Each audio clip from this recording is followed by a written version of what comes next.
விடைபெறுகிறேன். நன்றி, வணக்கம். அடுத்ததாக மாநில கொள்கை பரப்பு செயலாளர் சாட்டை துரைமுருகன் அவர்கள்.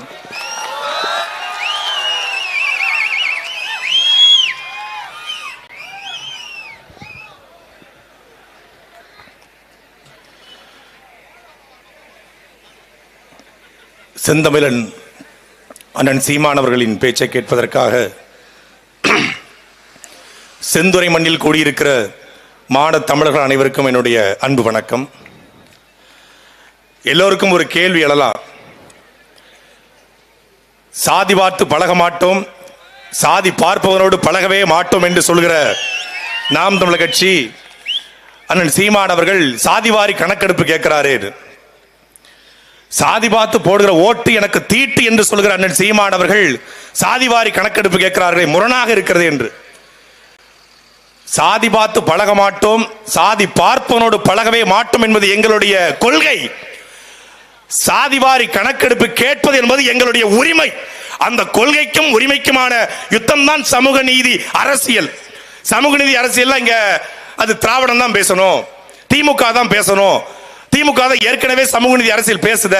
சமூக நீதியின் காவலராக ஐயா கலைஞர் கருணாநிதி போற்றப்படுறாரு, அப்புறம் என்ன நீங்க என்ன சமூக நீதி அரசியல் பேசுவதுன்னு கேட்கிறாங்க. சமூக நீதி அரசியலை திமுக பேசுகிறது. ஆனால் தமிழர் நிலத்தில் இந்த 75 ஆண்டுகால அரசியல் வரலாற்றில் தமிழ்நாட்டில் ஒரே தலைவன் தான் சமூக நீதி அரசியலை களத்திலே செயல்படுத்திய ஒரே தலைவன் எங்களுடைய அண்ணன் செந்தமிழன் சீமான் மட்டும்தான். 2016 சட்டமன்ற தேர்தல் எல்லாரும் கணக்கெடுத்து பாருங்க. திமுகவுடைய வேட்பாளர் பின்னணி, அதிமுக வேட்பாளர் பின்னணி, பாஜக வேட்பாளர் பின்னணி, இன்னும் எத்தனை கட்சிகள் இருக்கிறோ அந்த கட்சியுடைய வேட்பாளருடைய பின்னணியை பாருங்கள். நாம் தமிழர் கட்சியுடைய வேட்பாளர் பின்னணியும் பாருங்க. அதிகாரத்துக்கு வரல, சட்டமன்றத்துக்கு வரல, பாராளுமன்றத்துக்கு வரல, ஆனால் களத்திலே ஒடுக்கப்பட்ட புறக்கணிக்கப்பட்ட விளிம்பு நிலை சமூகங்களுக்கு களத்திலே வேட்பாளராக்கி அழகு பார்த்த ஒரே கட்சி அது நாம் தமிழர் கட்சி மட்டும்தான். இதுவரைக்கும் தமிழ்நாட்டு அரசியல குயவருக்கு சீட்டு கொடுத்த ஒரு கட்சி நாம் தமிழர் கட்சி மட்டும்தான். பண்டாரம் சமூகத்திற்கு சீட்டு கொடுத்த கட்சி நாம் தமிழர் கட்சி மட்டும்தான். எந்த அளவுக்கு அண்ணன் சீமான் அவர்கள் இதை செயல்படுத்தணும்னு நினைக்கிறார் அப்படின்னா, 2026 தேர்தலில் ஒரு குறிப்பிட்ட தொகுதி, அந்த தொகுதியில் இவரை நிப்பாட்டலான்னு சொல்லி அண்ணன் சீமான் ஒருத்தர் சொல்றாரு. இவரை நிப்பாட்டலாம் இருக்கேன் தம்பி, இந்த தொகுதியில் அவர் விருப்பப்படுறாரு, நல்ல பையனா இருக்காரு, மருத்துவரா இருக்காரு, இவரை நிப்பாட்டிடுவோன்னு சொல்றாரு.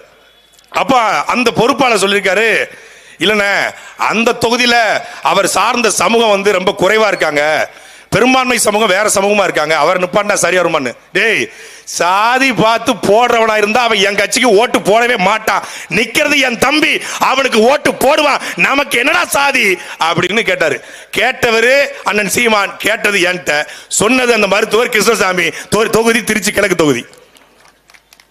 இதான் சீமான். அந்த சமூக நீதி அரசியலை பேசுவதற்கான தகுதி அண்ணன் சீமானுக்கு இருக்கு. ஏன்னா இதே 2024 நாடாளுமன்ற தேர்தலில் இவர்கள் பேசுவார்கள், ஒடுக்கப்பட்ட சமூகத்திற்காக நாங்கள் உழைக்கிறோம், பிற்படுத்தப்பட்ட சமூகத்திற்காக நாங்கள் உழைக்கிறோம், நாங்கள் தான் உங்களுக்கு இடஒதுக்கீடு வாங்கி கொடுத்தோம், இன்னைக்கு நீங்கள் தாசில்தாராக, விஏஓவாக, ஆர்டிஓவாக, ஆர்ஐயாக மாறிக்கீங்கன்னா அது நாங்க தான் காரணம். யாரு? திமுக சொல்லுவான். ஆனா களத்துக்கு வந்துட்டா செய்ய மாட்டான். அதுக்கு ஒரு வியாக்கியானம் வச்சிருக்காங்க, அது நீங்க வெறுங்கரண்டி எப்படி வேணாலும் ஆட்டலாம், நாங்க எண்ணெயோட வச்சிருக்கோம். நீ எதுக்கு கரண்டியில் எண்ணெய் வச்சிருக்க? அதை பாட்டில் ஊற்றி வைக்க வேண்டியதானே. கரண்டியில் எண்ணெயோட வச்சிருக்கோம், எண்ணெயை வச்சுக்கிட்டு நாங்க பொறுமையா தான் ஆட்டணும். ஏன் எண்ணெயை வச்சு நின்றுட்டு இருப்பல, கரண்டி வெறுங்கரண்டி எப்படி வேணாலும் ஆட்டலாமா? திண்டுக்கல் தொகுதியில் என்பது ஒரு குறிப்பிட்ட சமூகங்கள் நிறைந்திருக்கிற தொகுதி, பெரும்பான்மை சமூகங்களுக்கு தொகுதி. அந்த தொகுதியில ஆதி தமிழ் குடியா இருக்கிற தேவேந்திர குல வேளாளருக்கு சீட்டு கொடுத்த ஒரே கட்சி அது நாம் தமிழர் கட்சி. இதுதான்டா சமூக நீதி அரசியல். அதனால சமூக நீதி அரசியல் பேசுவதற்கு அண்ணன் சீமானுக்கு தகுதி இருக்கு. இதே ஜெயங்கொண்டத்தில் தான் சீமான் ஓட்டு கேட்கும்போது சொன்னாரு, 2026 முதல் முறையாக 2016 எல்லாரும் கொதிச்சாங்க. அதுக்கு என்ன இப்படி சொல்லிட்டாங்க அப்படின்னு. சாதி பார்த்து போடுகிற ஓட்டு எனக்கு தீட்டு என்று தமிழ்நாட்டு அரசியல, ஏன் இந்தியாவிலேயே அறிவித்த ஒரே தலைவர் எங்களுடைய அண்ணன் செந்தமிழன் சீமான். அதனால தான் அவருடைய கரங்களை நாங்கள் பிடித்து நிற்கிறோம். நாங்களும் சாதியாத்தான் இருந்தோம், தேவராக, நாடாராக, தேவேந்திரராக, கோணாராக, செட்டியாக, பிள்ளையாக, உடையாராக, படையாட்சியாக, கவுண்டராக, வெள்ளாளராக நாங்களும் இருந்தோம். செந்தமிழன் சீமான் என்ற ஒற்றை மனிதன் வந்தான். எல்லோரும் படையாட்சிக்கான அரசியல் பண்றாங்கன்னு சொல்லி ஐயா ராமதாஸ் சொல்லுவாங்க. பறையருக்கான அரசியல் பண்றாருன்னு சொல்லி அண்ணன் திருமாவை சொல்லுவாங்க. கோனாருக்காக அரசியல் பண்றாருன்னு சொல்லி தேவநாதன் யாதவ சொல்லுவாங்க. நாடாருக்கான அரசியல் பண்றாருன்னு சொல்லி சரத்குமார சொல்லுவாங்க. தேவருக்கான அரசியல் பண்றாருன்னு சொல்லி அண்ணன் ஸ்ரீதர் வாண்டையார சொல்லுவாங்க. கொங்கு வெள்ளாள கவுண்டருக்கான அரசியல் பண்றான்னு சொல்லி ஈஸ்வரனை சொல்லுவாங்க. இப்படி சாதிக்காக அரசியல் பண்ண தமிழ் சமூகத்துல தமிழ் சாதிக்காக அரசியல் பண்ண வந்த ஒரு தலைவன் எங்களுடைய அண்ணன் செந்தமிழன் சீமான். எதுக்காக இந்த கணக்கெடுப்பு ஏன் இப்ப அவசியப்படுது? கூடியிருக்கிற எத்தனையோ படித்த பிள்ளைகள் இருப்பீங்க, தம்பிமார்கள், கல்லூரி முடிச்சவங்க இருப்பீங்க, வழக்கறிஞர் இருப்பீங்க. ஒரு ஆர்டிஐ போடுங்க. தகவல் அறிவு உரிமை சட்டத்துல ஒரு கேள்வி கேளுங்க. நீங்கள் வன்னியராக இருந்தால் வன்னியராகவே கேள்வி கேளுங்கள். வன்னியர்ல தமிழ்நாட்டில் எத்தனை ஐபிஎஸ், எத்தனை ஐஏஎஸ், எத்தனை தாசில்தார் வன்னியர்ல கேளுங்க. நீங்கள் பறையராக இருந்தா கேளுங்க, உங்க சாதிக்காவது கேளுங்க. எத்தனை ஐபிஎஸ் பறையர்ல, எத்தனை ஐஏஎஸ் பறையர்ல, எத்தனை தாசில்தார், எத்தனை டெப்டி கலெக்டர் நீங்க கேளுங்க. அண்ணா யூனிவர்சிட்டியில உங்க ஆள் எத்தனை இருக்கான்னு கேளுங்க. பாரதிதாசன் யூனிவர்சிட்டியில உங்க ஆள் எத்தனை பேர் இருக்கான்னு கேளுங்க. ரொம்ப வேண்டாம், தமிழ்நாடு சட்டசபையில, தமிழ்நாட்டுடைய பாராளுமன்றத்தில், அமைச்சரவையில உங்களால் எத்தனை பேர்கள் கேளுங்க. ஒரு நியூஸ் 18 விவாதத்தில் அந்த விவாதத்துடைய நெறியாள்வை செய்யக்கூடிய ஒரு நெறியாள்வை செய்யக்கூடியவர் நெறியாளர் சொல்றாரு, தமிழ்நாட்டில் பிறமொழியாளர்கள் 25 விழுக்காடு இருக்காங்கன்னு சொல்றாங்க. எத்தனை பேரு? 25 விழுக்காடு இருப்பதாக சொல்றாரு. சரி, 25 விழுக்காடு வச்சுக்கோமே. 25 விழுக்காடு இருக்கிற பிறமொழியாளருக்கு தமிழ்நாடு அமைச்சரவையில 9 சீட்டு.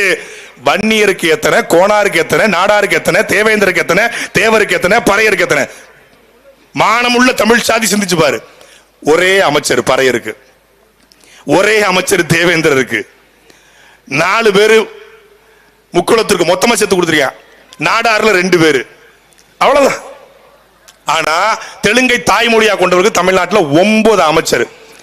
இதுக்குத்தான் தேவை சாதிவாரி கணக்கெடுப்பு. இதை உடைத்து சுக்கு சுக்காக போடுவதற்குத்தான் தேவை சாதிவாரி கணக்கெடுப்பு. எங்க ஒருத்தர் அனுப்பியிருந்தார், என் ஊர்ல சொந்தக்காரன் ஒருத்தர் அனுப்பிச்சுதான், மாப்பிள்ள அண்ணன் சொல்லி இதை கொஞ்சம் பேச சொல்லுங்க. எப்படி என்ன பேச சொல்லணும்? நம்ம ஆளுக்கு ஐபிஎஸ்ல இல்லவே இல்லை. எப்படி இருப்பேன்?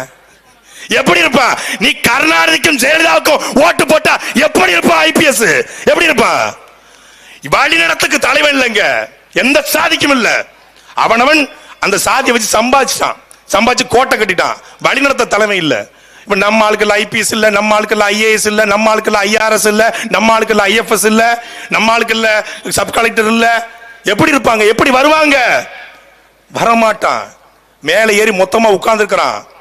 அந்த அரசியலை உடைத்து போடுவதற்கு தான் சாதிவாரி கணக்கெடுப்பு. இது எங்க என்னன்னா, போய் கணக்கெடுனா நாங்க சொல்லியாச்சே, நீங்க சொல்றதா ஐயா ஸ்டாலின் சொல்றாங்க. சாதிவாரி கணக்கெடுப்பு நாங்க சொல்லியாச்சு. எங்க சொல்லியாச்சு? மத்திய அரசு சொல்லியாச்சு. அங்க கேட்டா நாங்க சொல்லிட்டோமே, தமிழ்நாடு அரசு சொல்லிட்டோமே. இவன்ட்ட கேட்டா அவன்கிட்ட கேட்கறது சொல்றதும், அவன்கிட்ட கேட்டா இவன்ட்ட சொல்றதும் மாறி மாறி பூச்சாண்டி. பீகார்ல சாதிவாரி கணக்கெடுப்பு எடுக்கிறாங்க, உயர்நீதிமன்றம் ரத்து பண்ணுது. குறைந்தபட்சம் ரத்து பண்ணட்டும்டா, எடு. ஒரு அரசாணை வெளியிட்டு தமிழ்நாடு சட்டசபையில சாதிவாரி கணக்கெடுப்பை எடுப்பதற்காக நாங்கள் அரசாணை வெளியிடும். அரசனுடைய கூட்டு முடிவை என்று முடிவெடுத்த பிறகு சாதிவாரி கணக்கெடுக்க எடுக்கணும். பறையர் எத்தனை, தேவேந்திர எத்தனை, நாடார் எத்தனை, படையாச்சி எத்தனை, கோனார் எத்தனை, செட்டியார் எத்தனை, மரவர் எத்தனை, கல்லர் எத்தனை, அகமுடியார் எத்தனை, முத்திரையர் எத்தனை எடுங்க. எங்கள்கிட்ட கணக்கெட்டா 1 கோடி முத்திரையர் தமிழ்நாட்டில் இருக்காங்க தம்பி. ஆனா 4 எம்எல்ஏ கூட இல்ல. நாங்க 1.25 கோடி தேவர் இருக்கோம், எங்களுக்கு 10 எம்எல்ஏ கூட இல்ல. 1.25 கோடி தேவர் கணக்கு பண்ணிக்கோங்க. 1 கோடி முத்திரையர், 1 கோடி கோனாரு, 2 கோடி படையாச்சி, 1.5 கோடி பறையர், 1 கோடி தேவேந்திரர், அதுக்கப்புறம் 1 கோடி கவுண்டர், அதுக்கப்புறம் என்ன இருக்கு? இப்படியே கணக்கு பண்ணினா 42 கோடி வருது. இந்த 1 கோடி தேவரனமே திரண்டு வா, 1.5 கோடி நாடாரினமே உருண்டு வா, 1 கோடி கோனாரே நடந்து வா. கணக்கு பண்ணா 42 கோடி மொத்தத்தில் பட்டியல். மக்கள் தொகை 8 கோடி, 6 கோடி வாக்கு. அப்ப என்ன? அதுக்குத்தான் சொல்றோம். என்ன தெரிஞ்சிரும்ல, 10.5 இடஒதுக்கீட்டை ஆதரிக்கிறோமா எதிர்க்கிறோமா என்பதை தாண்டி எடுத்து 14 கூட கொடுங்க, 14 விழுக்காடு கூட படையாட்சி கொடுப்போம், எண்ணி கொடு. அதை கேட்கத்தான் அண்ணன் சீமானவர்கள் இந்த களத்துக்கு வந்திருக்காங்க. இதை பேசணும் என்ன சொல்லுவாங்க? இவர் சாதி வரியை தூண்ட பாக்குறாரு. சாதி வாரி கணக்கெடுப்பை எடுத்துட்டா யார் யாருன்னு எவ்வளவுன்னு தெரிஞ்சுட்டா அவங்களுக்கு கர்வம் உருவாயிரும், திமிரு உருவாயிரும், சாதி சண்டை உருவாயிரும். தெரிஞ்சுட்டா கர்வமும் சாதி சண்டை உருவாகாது. 50 வருஷமா நீ போட்டிருக்கிற அந்த திராவிட டவுசர் கிழிஞ்சிரும். ஏற்கனவே கிழிஞ்சுதான் இருக்கு, கிழிஞ்சிரும். திடீர்னு பார்த்தா என்னெல்லாம பேசிக்கிட்டு இருந்தாங்க, பகுத்தறிவு சுயமரியாதை திராவிடம் அப்படின்னாங்க. டக்குன்னு பார்த்தா வேலை கையில் எடுத்தாங்க. என்ன வேலை கையில் எடுத்தீங்க? முருகன் மேல பாசமா? நோ பிரதர், வேஷம். எதனால போட்ட வேஷம்? செந்தமிழன் சீமானால் போட்ட வேஷம்.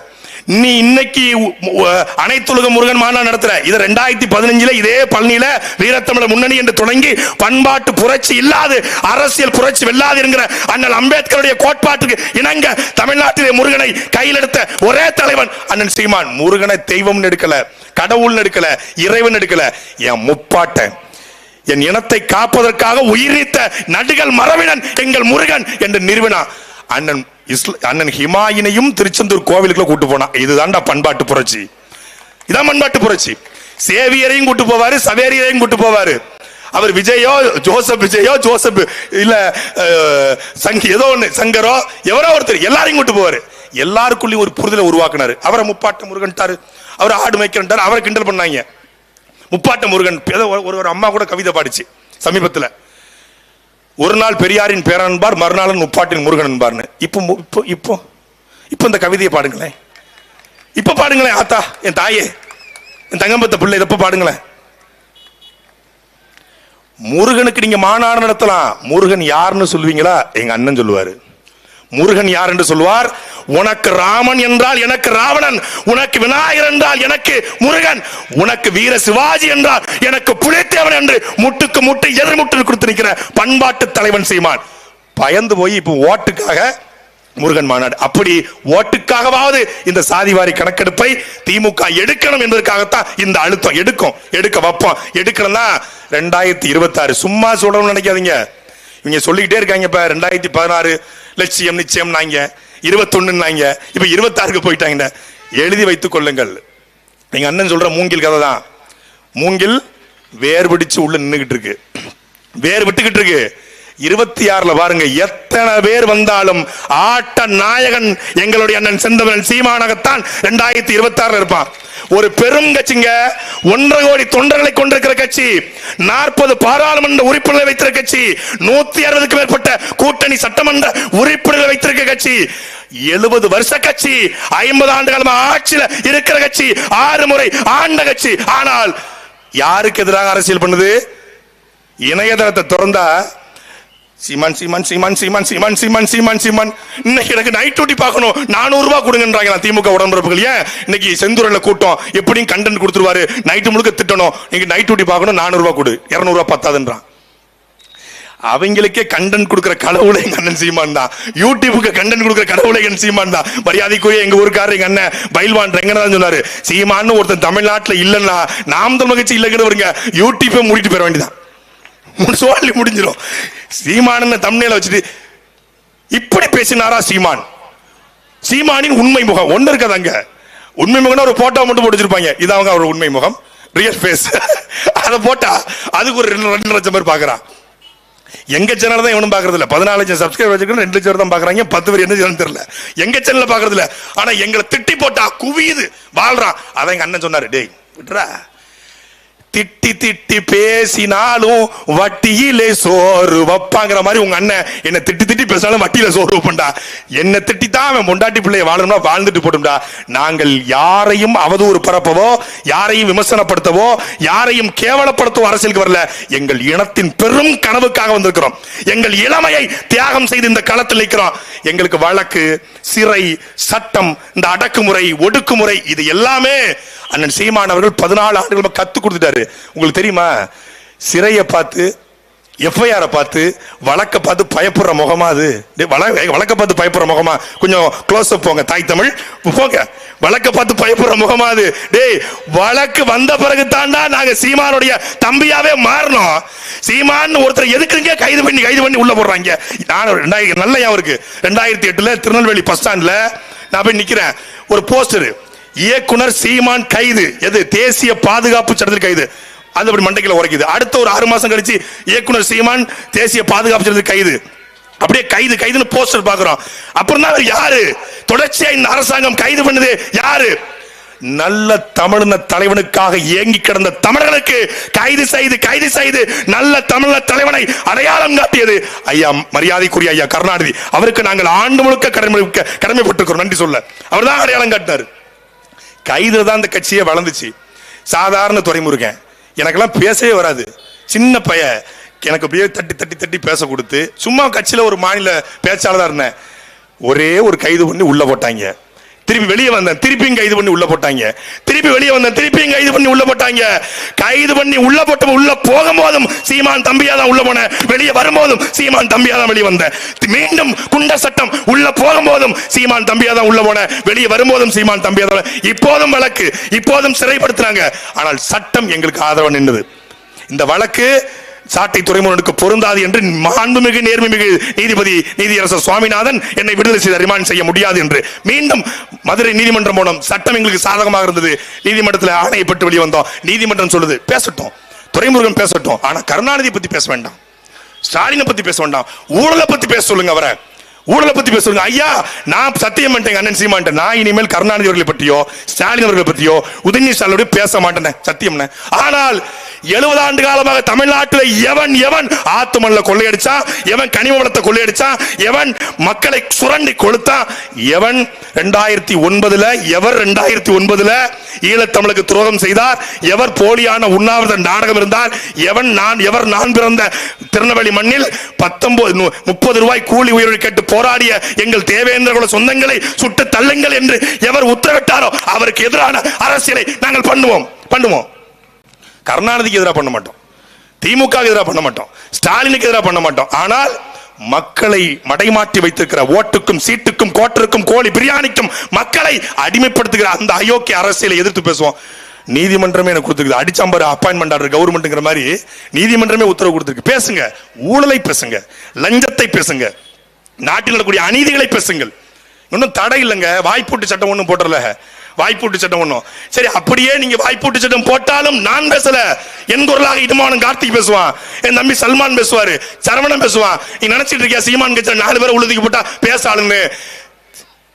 ஒட்டு இந்த கூட்டத்தில் இருக்கிற பாதி பேர் பேச்சாளர், பேசதான் நேரம் இல்லை. இப்ப எனக்கே நேரம் இல்லை, அதனால அடுத்தடுத்த கூட்டங்கள்ல பேசுவோம். சமூக நீதி அரசியல் என்பது தமிழ்நாட்டினுடைய உரிமை அரசியல். அந்த அரசியலை மீட்டெடுக்க நாம் அனைவரும் அண்ணன் செந்தமிழன் சீமானுடைய கரத்தை வலுப்படுத்துவோம். நன்றி, வணக்கம். அடுத்ததாக சோழன் மு களஞ்சியம் அவர்கள்.